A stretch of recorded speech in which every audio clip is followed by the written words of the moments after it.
Hey, good morning, everyone. It's the last day of Dreamforce. It's 8 o'clock early in the morning, so you're all really clearly serious about the Metadata API, or you really just want to get the best value out of Dreamforce, go to every session. Either way, welcome. We're going to be talking about the Metadata API.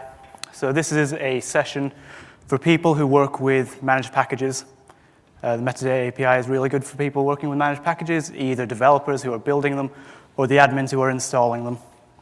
Next slide, please. OK, so we're going to be talking about the future of the Metadata API, some roadmap statements. Don't base any purchasing decisions on anything that isn't currently available today. So, managed packages. If you think of a managed package as just being a collection of metadata, all of the S objects, all of the pages, all of the tabs, all that describes the shape of an application. And if you want to build an application, you can just do it declaratively using the visual tools. And they're really good for doing that. They give you nice, helpful interfaces for building them quickly, and also gives you lots of warnings and tells you how to do it right. If you want to automate that process, the Metadata API allows you to do so. But you're sort of on your own with making sure you're complying with all of the rules. So if you're not building managed packages, maybe the Metadata API probably isn't as useful for you. Just stick to the visual tools. But if you are, then stick around, and we'll tell you about it. We're talking about self-configuring apps today. So an application that gets installed into the customer org, and then once installed, starts modifying itself in some way. So let's tell you about us. I'm David Frudd. This is my colleague Daniel Butler-Tavener, and we're both developers at Financial Force. For the last few hours of today, you can find us at booth 324. Financial Force is an ISV. We've been around on the platform for a while, and we're growing. We deliver back-office solutions. So our flagship product is accounting, but we also deliver stuff for PSA, human resources, billing, lots of different products that integrate together, and on top of Salesforce CRM to give you a complete back-office solution. Today we're going to be talking about the Metadata API, just to tell you a bit more about it and the history of it. Then we'll go over a sample app that we've built, so you can have a play with this stuff, before telling you about our own current use case for the Metadata API, just to put it into context. And then we'll talk about trust, which is a key Salesforce value, and then go into the roadmap, and we'll have time for Q&A at the end. OK, so I'll hand over to Dan now, who'll tell you about the Metadata API. OK, yeah, you're on the next one. Just so everyone's clear exactly what we mean by metadata, in your org, you've got your data, which is your records, things like accounts, contacts, custom objects. And then completely separately to that, you have all the customizations of a user, so all the entities that you'd find in setup. And this ranges from permission sets, page layouts, Apex classes. And they're all stored as metadata. So with your data in your org, you can access it off-platform using a few different APIs that Salesforce provide, such as SOAP and REST. Exactly the same is true for the Metadata API. Salesforce gives us something that we can access it off-platform, which is called the Metadata API. Using it, we can do deploys and retrieves, which are asynchronous, and they're file-based operations. Or instead, we can do synchronous CRUD operations if that's more your style. The intention of the Metadata API was really to allow people to create their own custom development tools. And to sort of illustrate that, Metadata API is the technology that's used by some of the tools you might have used in development, such as Maven's Mate, Workbench, or the Ant migration tool. And to show you what that looks like, we have on the left an external user connecting to external web application. They have to authenticate to come into Salesforce, and then you can update the metadata. Now, the Metadata API was intended to be used off-platform, but it's actually possible to use it within Apex. And the reason that's possible is because native Apex allows you to do callouts. And if we set the endpoint of our callout to what is expected for the Metadata API, then we're able to do anything that you can do in the Metadata API from Apex too. It's a simple enough concept. You can write this yourself. You can use the WSDL for the Metadata API to generate some Apex that's going to do this. But you don't actually need to do that because at Financial Force, we have an open source project. We've got a few open source projects, and one of them is called Apex MD API. And that's got all the code that you'll need to do this call out. It's got all the operations you can perform. It's got all the metadata types. It's got test coverage. It's got some utility components. And anyone can use it. It's open source. And out of all our open source projects, we found that this is by far the most popular. It's got sort of over 300 stars. It's got over 360 forks. So this tells us that these kind of use cases of updating Metadata API from Apex are very popular among the Salesforce developer community. Now, if we take a look at that in diagram form, things look a bit different. This time, our users on Salesforce, they're authenticated there, but then we have to do a call out. And because we're going outside of where we're authenticated, we have to authenticate back into ourselves. This is obviously a bit messy. There's a few drawbacks. So everything's very fragile. Because we're doing a call out, you need to have a remote site setting set up to allow you to do that, even though you're just connecting straight back into Salesforce. Any governor limits around doing call out, you're going to be subject to. We saw that you have to cross back that line of authentication. There's a couple of ways that you can do that. So for example, you can just use OAuth, you can log in again. That's pretty complicated. So for the open source version of this code, we just reuse the session ID of the user who's already authenticated. That has a few problems. So the user must always remain logged in. If you're trying to do something asynchronously, you're going to be invalidated if they've logged off in the meantime. And some of the security features from Salesforce get in the way of this because we're doing stuff in a slightly odd way. So one says that the IP address that you logged in on has to be the same IP address that you always use that session ID from. As we're running code from Apex and Apex runs on the server, this is going to make us fail because it's different IP address, and therefore it needs to be disabled, which isn't great if you want to use this feature.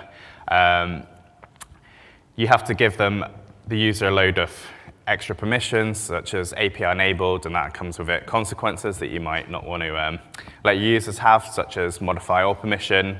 And finally, when a new major version of Salesforce comes out, the code that you've got has been built off a particular Salesforce version.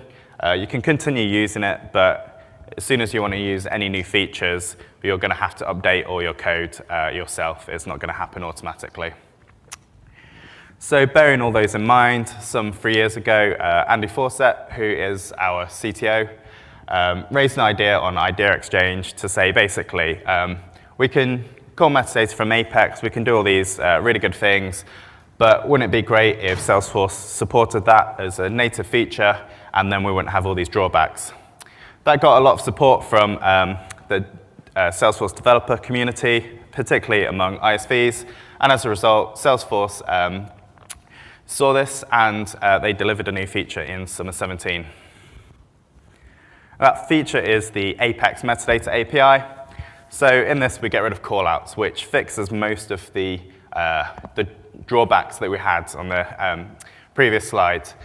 It's quite simple. You've got a couple of methods that you can do everything with. So you've got a retrieve method, which runs synchronously, and that's equivalent to querying your metadata records in the first place. You can either just view them, or you might want to update them in memory. You might want to add new ones. And if you want to save those changes, then you need to call enqueue deployment, and that's going to run asynchronously because it creates a deploy in the background, which once that's finished, will update all your metadata. It's asynchronous, so you have to change your code to handle it, but there is an interface, the deploy callback interface, which if you implement, you can get notified when the deployment's finished, and you can handle successive failures. Now, this is a pretty new feature. It's not very feature-rich yet, so there are limitations. So retrieve and deploy, they're your only two operations. That's all you can do with it. And for now, you can only use two different metadata types. So if you're trying to access or update custom metadata, or you're trying to do the same thing for page layouts, then this is the feature for you. It's much nicer. It's a really good way to access those metadata types. However, if you want to use anything else, it's not supported. And that's why we're in this presentation, we're still mentioning the older way of doing things, the Metadata API callout, because you're going to have to fall back on that as an option unless you're just doing custom metadata and page layouts. So to see both those methods in action, I'm going to pass back over to David, who's going to show you a little sample app that we've developed for this. Thanks. OK, so we've been talking completely theoretical so far.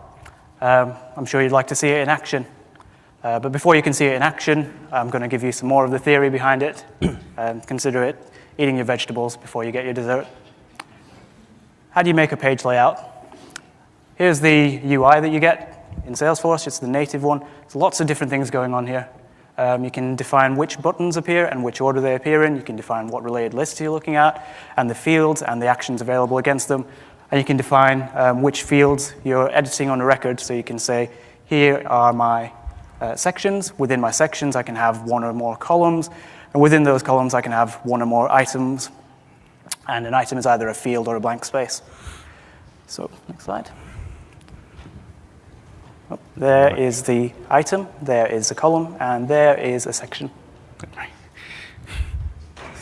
Thank you. And if you animate that, we can see exactly the same structure of data within the metadata files. So hopefully you'll be familiar with this XML format. Again, we've got sections, in the sections are columns, in the columns are items. What does that look like in code? Well, we have a gigantic class called Metadata Service. This is generated from the WSDL automatically. And you can see the line counts there. We're up to 9,545. It goes on. It goes on and on. And all it's doing is defining the DTOs that we're working with, so the layout section and all of the interesting properties about it. And again, we're nesting the layout columns within the section. Next slide. So again, section and columns. So what does it look like if we want to do a kind of operation with the Metadata API? Assuming that we've already read the data in, we can use these classes, so we can try and remove a field from this layout. And all we're going to do is iterate through each of the sections. And for each section, we're going to iterate through each of the columns. Each of the columns, we're going to iterate through the items. And once we find an item that matches the one that we don't want anymore, we just remove it from the array. And that layout has been modified, ready to be saved back into the org. There's the remove.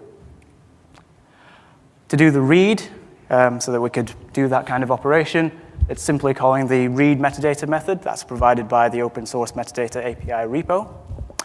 We give it the type we're interested in, which is page layout, and we give it the name of the record we're interested in. And then we just call get records on that. In order to do our save, we're doing this synchronously, so we call update metadata, and it's a blocking operation, and we can inspect the results at the end, whether things were successful or failure, and we can react accordingly. So what does it look like when we switch over to using the Apex Metadata API? Thankfully, it's really straightforward. As you'd expect, it's the same API. We need to interface with it using the same structures. But instead of using our generated DTO classes, we're using native classes that exist in the metadata namespace. But they have counterparts for each of the object types. The only difference is that instead of strings, we've got enums, just to help us with type safety. So that's the difference when you're manipulating the metadata. The save, on the other hand, as we mentioned before, comes in two parts. One is attempting the save and telling it how to react upon completion by defining your deploy callback. And your deploy callback implements an interface which has a handle result method. And that method knows about what you were trying to do, which is wrapped up in the context, and whether or not it worked, which is wrapped up in the result. OK, so let's see it actually working. If you want to find this repo, you open GitHub first. Yeah, I don't have that. Cool. This is open source on GitHub. Just search for df17 mdapi. Oops. Or mdapi. mdapi, only result that comes up. And on there, they've got a GIF telling you what it's going to do. You've got a little description telling you what's going on. And if you scroll a bit further down, you can see there's a magic one-click deploy button. So this is a project that's built using SFDX. If you haven't had to go with SFDX yet or with platform events, this might be a good way to get started with those as well. And you don't even need to have your local development environment set up. If you click that button, as long as you have a DevHub org, we can create a Scratch org for you, push all the code up, and assign a permission set to you, so you can just start using this immediately. OK, so that's what we're going to do. Over in this other tab, we've opened this sample app. And in the sample app, we've got an account, Financial Force, a little bit more plugging for the company. They'll be happy. And on there, we've trimmed down the layout completely. All we've got is a handful of fields. And we're going to try and add a field. So what you see here down in the bottom left is the utility bar with a lightning component. And the lightning component is discovering the currently selected S-object type. And it lets me choose whether I'm using the classic metadata API or the native, the new stuff. For now, let's use the classic. We're going to modify this layout. And we're going to add a field into the layout. So let's start with account rating. And the last few fields on this dialog just allow you to say what you're going to try to do. Add or remove, define the behavior, whether things are read-only or not. And if you're adding a field, whereabouts you want to inject it into the layout. And what you saw there was a toast notification telling us that the result was successful. But there's only one notification. It said the layout was fine. And if you reload, you can see the new field has been injected right at the start. Now let's switch over to the new stuff. Native time. We're going to add another field again. This time, let's add account number. And just inject it into the start again. So you'll see a difference immediately. We're in queuing a deployment. We don't know the result of that yet. But thankfully, sometime later, we hit the deploy callback, which raised a platform event, which told us it was all fine. And if we reload the page again, we can see there's another new field, this time through the native metadata API. So finally, let's do a remove operation. And what we're going to try to do is just try and remove a mandatory field. So you can't create an account without an account name. So it would be madness to try and remove that field. No one would ever be able to create accounts. So we'll queue up the update with the native metadata API. Yep. Try native. There we go. So we can send it off. As far as our code is concerned, that operation is fine. But once it gets through the metadata API, we're subject to the normal validation that says you can't do that. You need to have a name field. So if we reload the page, we'll find that the name field has not been removed. So you can play with this today. We're only focusing on page layouts because that's intuitive and easy to understand. But similar things could be done with the custom metadata types. OK, thank you. Oh, wait, there's more. The sample app gives us a great way for you to play around these features, understand them in a very simple, easy to understand use case. But once you've got to know them, can you then apply what you've learned to an application that's of sort of an enterprise size? Well, the answer is yes, because that's exactly what we've done with our use case, which is called the Feature Console. So just to quickly explain the reasoning behind it, when we ship out new versions of our product, we want users to upgrade as soon as possible, but it's not always as simple from the customer's point of view. They might need to provision some training for all these new features. Process changes might need to be tested out in a sandbox first, and to avoid disruption, they might want to defer any upgrades to a moment in time where things are a bit quieter in their business. This stops us doing nice things such as push upgrades, unless we want to upset all our customers because of those previous reasons. So what's the solution? Well, we take inspiration from the critical update screen in Salesforce. So anyone who understands or has seen that page hopefully understand what we're trying to do with the feature console. Every new feature that we release, we want that to go in turned off by default. So between each version of the package and the latest one, we want there to be as little visible changes to the user as possible so they can simply upgrade and then just continue working as normal. Then, when the time comes, when they're just ready, when they've done all their training and they want to start using this feature, they can go to the feature console screen, they can toggle a button, and that's going to be the point where the system starts changing. Now, enabling a feature can be as simple as, say, setting a flag in the system, and then our code behaves differently. But most features aren't just code changes. So a lot of the time, we're also making modifications to metadata, such as page layouts, permissions, pick list values to applications.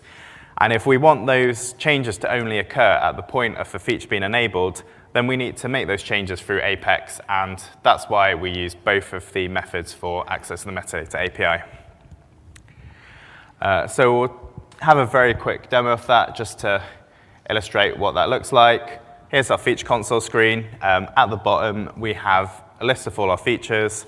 Some of these are real features that we actually use in our packages. Some are just examples that we use for testing. And before we go into one of them, let's just look at this information box at the top. So this is actually a component that we have, a reusable component, and it's telling us that we've not set up the remote site setting, which is required to do any of the call-out version of the amending metadata that we're trying to do. It tells us exactly what the remote site setting that needs to be added is. If we take a look at it, we can see that it includes the subdomain and it includes the instance of Salesforce that we're on. So this is going to be unique to every org. And this is a problem for us because it means we can't just package a remote site setting. It has to be created sort of at runtime. So that's why I have this component. There are two ways that this can be created. The first one is just by the admin doing it manually through setup.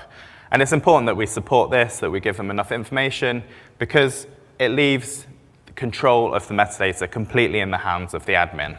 Now, if they trust us, then the second option is that they can press this button, create remote site setting, and that will automatically set in the background. But it's important that we've given the user a choice. Now, it looks slightly different, but there is a component in our open source version which performs exactly the same function. Now, we've navigated into example feature. Firstly, we've got a toggle button at the top which enables the feature.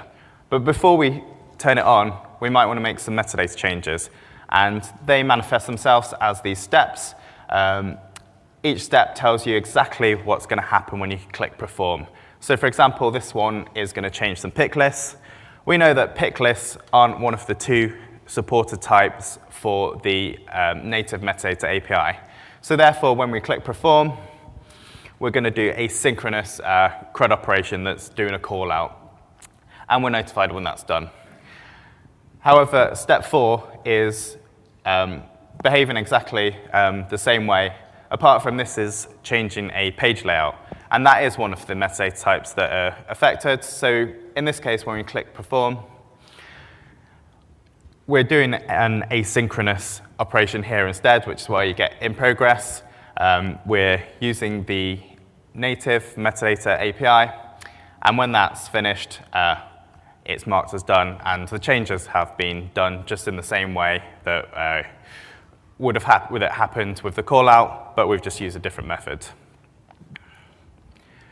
Now, it's very clear that using the Metadata API gives you a lot of power, and with great power comes great responsibility. We know that trust is a very important principle to Salesforce, so while we're making these changes, we need to make sure that trust is maintained. So for the Summer 17 feature, this is quite easy. Salesforce have thought hard about exactly how this feature is going to be used and how they want it to be used to maintain trust. And they've come up with some rules which are summarized in this table. This table is taken straight out of the Salesforce developer documentation, so you can find it there. And here we're being told what's what's going to happen to public metadata and what's going to happen to protected metadata. So the difference between those two is that protected metadata applies to things like custom metadata and custom settings, where a developer can mark them as protected. And if they do that, it means that only the code within the same managed package as that type can access it. So in that scenario, the rule's pretty easy. You're the only one that has access to that metadata. You completely own it, so you can always make changes to it. When it comes to the rest of the metadata in the org, the public metadata, things are a bit different. So in unmanaged code, you can always access the public metadata. That's fine because unmanaged code is code that belongs to the same org that owns the public metadata. If you're a managed package, you need to show that you're trustworthy enough to do this, and you can do that by passing a security review, and then you have access to public metadata again. It's not okay for you to just go ahead and modify the public metadata in the background, even though you're allowed to. You need to tell the user that you're doing this so that they can provide their consent and everyone's happy. The way you do that is in the package description, you can add this text to the bottom. Sorry. It's slightly covered up. Oh, it's not going I don't know it off by heart, so I can't read it out. This package can access and change metadata outside its namespace in the Salesforce org it's installed in, something like that. Org where it's installed, yep. That's actually a requirement because it's going to be checked as part of your security review. So if you don't have that, you might find yourself on the bottom row, which is managed code, without a security review. And in that case, you don't have default access to the public metadata, but it can be enabled by an admin turning on an org preference for deploy metadata from non-certified package versions via Apex. And it's worth noting that that scenario is pretty useful for if you're developing beta packages for a package that hasn't passed security review and you want to test this stuff out. So that's how you do trust for the new Summer 17 feature. But if you're still using the callout version, trust is just as important. And there's not the same rules. So how do you go about it? Well, if you follow some simple principles, such as always keeping the user informed, which you saw we tried to do with the feature console, tell them what change you're making and why, and give them enough info so they can always make those changes themselves through setup. We require a remote site setting because we're doing a call out. And it's also important to avoid destructive changes. So if you think all the metadata that's public that you're changing, that's accessible by both you and your Apex code, but it's also accessible through setup by the admin of an org. And that admin might have spent a long time getting their customizations just right, and we don't want our Apex code to go in and undo all their changes and undo all their hard work. So we need to be thinking carefully if we're doing any deletes, because that might be quite destructive to what they've set up. And in general, we should be pretty sympathetic to the admin. We should read what's already there, and we should put ourselves in their shoes and make sure we're not making changes that are undoing anything that they've worked hard on. So if we're talking about the Apex Metadata API, it's a pretty new feature, so where's it going to go? So looking ahead at the roadmap, we had Winter 18, and there weren't any new changes in that. But along in Spring 18, we're hoping to get a lot of new metadata types that are supported, including custom fields and pick list values. One thing that we might not be getting anytime soon is deleting metadata. Salesforce don't have a particularly good use case for that, and we've not provided them with one either. So that's why it's not a priority. But if you've got a good use case, you can get in contact with Salesforce, and maybe the priority can be altered by that contact. that's pretty much the end of the presentation. So thank you, everyone, for attending, especially in the morning. We're going to do some question and answers, but before I do that, I'll just point out some links that we've got at the end. So we've got a couple of blogs at the top, one from Salesforce around the new Apex Metadata API feature, one from Andy Fawcett around the callout version, then a couple of GitHub links. We've got the open source Metadata API, which anyone can use, and we've also got the sample app, so you can play around and understand this. And then some Salesforce documentation, both the release notes when this feature was added and the current documentation in the developer docs. And then also, not as relevant at the end of Dreamforce, but there was a link to a talk that Salesforce did about this. So if there's a recording, that's maybe something to look at as well. And a link to other Financial Force sessions, which probably have all taken place already. But again, you can take a look at whether there are any recordings of those. And then we'll switch back to Q&As and use the microphone if you want to ask a question. Thanks. Can we activate or deactivate a trigger through Metadata API code? You have to be careful when you're using a trigger, because your after trigger is one of 20 steps in the save process. You don't want to get in the way of that, and this is an async operation which could take some time. So conceivably, you could queue it up, or you could invoke some sort of async Apex, queuables, future methods that will do the operation later. Okay, so one more question is, can we get all the last created, all the fields created in last month? So every month we're creating like 100 fields or something. We need the inventory of all the fields. Can we query?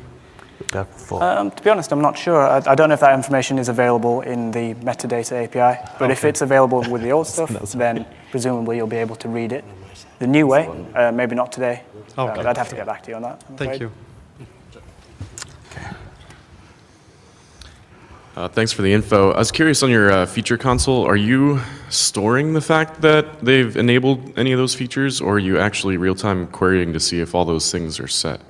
We are storing that information. So the feature console is built using custom metadata types to define from each product what exactly a feature is. And all of our products extend a common base package where all of this code is defined, which has APIs that the other products can use and say, tell me if feature X is enabled. And that will retrieve the information from a protected custom setting. Our intention is to switch that over to using the new remote feature activation functionality that's being rolled out. Okay, that was my next question. Thanks. Okay, well, if you think of anything else, you can contact us on Twitter. Thank you very much.